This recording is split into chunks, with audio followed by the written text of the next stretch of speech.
Hi everybody and welcome. So this week we're continuing our look at the yamas and niyamas of Patanjali's Yoga Sutras. And we're focusing our attention on Asteya, or non-stealing.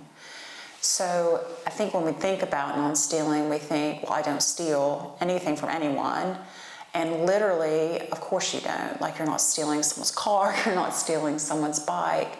But I think if we take a step back and look at Asteya a little bit differently, then I see it in three different ways as I've looked into it a bit more. The first one is unintentionally stealing from someone. So take an example of, you're out walking the dog, I could be out walking Maddie, and someone comes up to you and they say, oh, we just got back from holiday, we were in Portugal, we went to the Algarve, and immediately you clock in and say, oh, I've been to the Algarve and I did this and I went here, and all of a sudden you're telling them the story about your holiday, and you've shut them down because they were all excited, they had the light in their eyes, they wanted to tell you about it, but you've taken that away from them. And that's just a very simple example of a time when you absolutely meant no harm, but you just weren't thinking, and you just kind of turned the story onto it being about you. And that's like what we say stealing someone's thunder. That's an exact example of not meaning any harm, but actually we're stealing something without intending to. The second is stealing from ourselves, and that is generally through self-talk, negative self-talk. I can't do so-and-so, it's too difficult, I'm not good enough, I'm too old, I'm not fit enough, I'm not smart enough.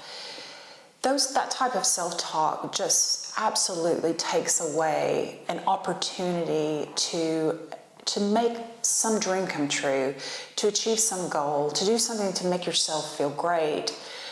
That's a second really, really key part of stealing Asteya, is just stealing opportunities from ourselves.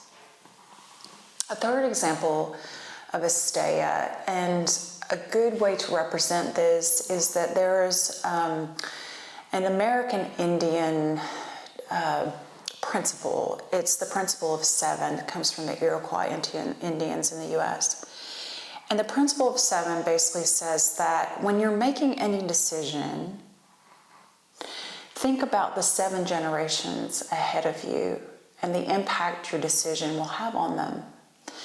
I don't personally have children, but I can imagine that for someone who has children, if you're getting ready to make a decision, you're thinking about, well, that decision will impact my child, my child's child, their child, and so on for the next generations. So we can't just have a very short-sighted view of what we're doing in our actions. We need to think about how those actions will impact future generations. So that's just a very short snippet of how taking a principle like Asteya, which is non-stealing, can seem like something when you just look at it on the face, but if you take a step back, it means so much more. And if we really think about, are we stealing anything in life?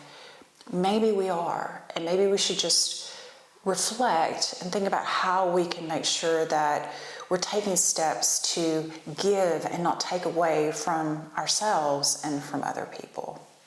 So thank you for listening, and Maddie and I will say to you, namaste.